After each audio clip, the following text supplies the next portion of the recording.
शानदार ट्रिक आपके सामने ला रहे हैं।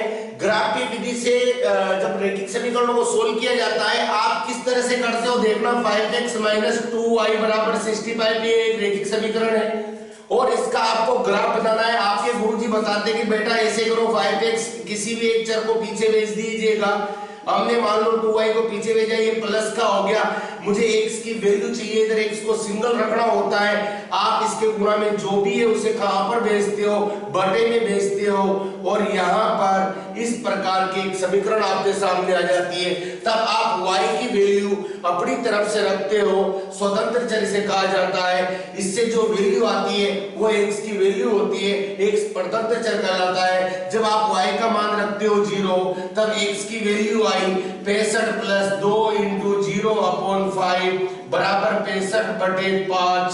2 से 0 गुणा हुआ, 0 हो गया था, 0 को 65 में जोड़ा, कोई फर्क नहीं पड़ेगा और 13 आ गई। ऐसे आप सारे पॉइंट्स निकाल दो। ग्राफ बनाने के लिए कम से कम 3 बिंदु निकालने चाहिए। वैसे ग्राफ 2 बिंदुओं से बन जाता है, एक रेखा 2 बिंदुओं से बन जाती है, लेकिन तीसरा बिंदु वेरीफाई करने के लिए जरूरी होता है निकालना और हम 3 पॉइंट निकालते हैं। लेकिन आज की वीडियो में हम ये देखने वाले हैं कि सबसे शानदार चीज क्या है इन बिंदु को निकालने की। भाई आप नॉर्मली क्या करते हो, आप रख के देखोगे 6 रखने पे नहीं आ रहा है, 1 रखने पे नहीं आ रहा है, 2 रखने पे नहीं आ रहा है, बार-बार रख के देखते हो।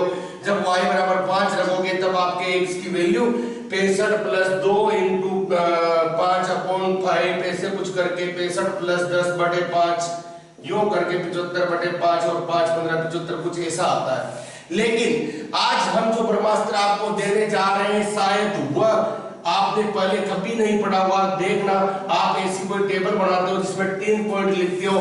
मैं कहता हूं केवल आप ऐसा एक बिंदु निकाल लो, उसके बाद की टेंशन मत करो। इसके बाद क्या वैल्यू रखनी है, अगला मान कहां प्राप्त होगा, इन सारी समस्याओं का आपके अंत हो जाएगा और काम बड़ा फुर्ती से होगा। आप 3 पॉइंट निकालो, 50 पॉइंट निकालो, बड़े ही चुटकियों में निकाल पाओगे। देखना ट्रिक क्या है। आप x की वैल्यू आपके पास कितनी आई है कि साहब मेरे पास सर x की वैल्यू कितनी आई है, 13 आई है। y की वैल्यू आपके पास कितनी आई है, 0 आई है। अब इसके बाद के बिंदु ऐसे निकालने की कतई आवश्यकता नहीं है, आपको कैलकुलेशन करने की आवश्यकता नहीं है। आप क्या करने वाले हो, आप ये करने वाले हो, आपकी समीकरण जो है उसमें देखो x का गुणनांक कौन है, अर्थात x से कौन गुणा हो रहा है, किस सर 5 हो रहा है। इस वैल्यू को आप y के सामने रख दो, y से कौन गुणा हो रहा है, y का गुणनांक कौन है, सर -2 है, इस वैल्यू को आप यहाँ पे रख दो। अब देखना इन दोनों में से किसी एक का चिन्ह आपको बदलना है। मेरी मानो तो जो चीज ये माइनस की है इसी का चिन्ह बदल लो ताकि ये प्लस हो जाएगी, सुविधा ज्यादा रहेगी। अब आपको कुछ नहीं करना, 2 और 13 को जोड़ना है, कितना आ गया 15, 15 और 2 को जोड़ना है, कितना आ गया 17, 5 में 0 जोड़ा 5, 5 में 5 जोड़े 10। देखो अगला पॉइंट 15 और 5 आपको मिल रहा है। अगर आप अगला पॉइंट और निकालोगे 10 पे तब भी आपको यही वैल्यू मिलेगी, कितनी 17। देखते हैं, चेक करते हैं। 65 + 2 × 10/5, 65 + 20/5 यानी 85/5 यानी कि आपके कितना आ गया 13।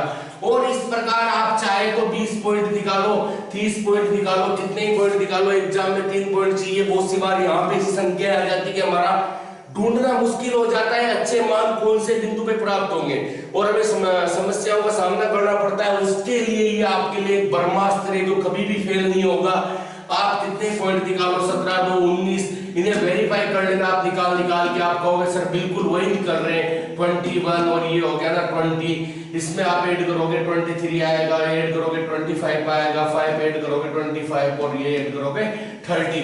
ये सबसे कारगर ट्रिक है और लगभग हर समीकरण के ऊपर आपके लागू हो जाएगी। साथ ही साथ में एक आध क्वेश्चन और ले लेता हूँ और आपको इसे और लागू करके बता देता हूँ। आप किसी भी क्वेश्चन बेस में इसे आजमा लेना, कभी ये फेल होने वाला नहीं है। एक समीकरण लिख रहा हूँ, 5x + 3y = आपको दिया है 35। इसमें देखते हैं, अगर मैं 3x को पीछे भेजता हूं तो ये खाएगा हो जाता है, 3y को पीछे भेजता हूं माइनस का हो जाता है, मुझे x चाहिए। 35 - 3y जो गुणा में होता है वो बटे में चला जाता है। y की वैल्यू आप रखोगे इधर वाले की। माना कि आपने 0 रखी तो 35 - 3 × 0 बटे में 5 आया। 35 में से 0 गया, 35 ही आएगा, बटे में 5 ये 7 आया। अब आपको मान निकालने ना, अगले बिंदु निकालने ना।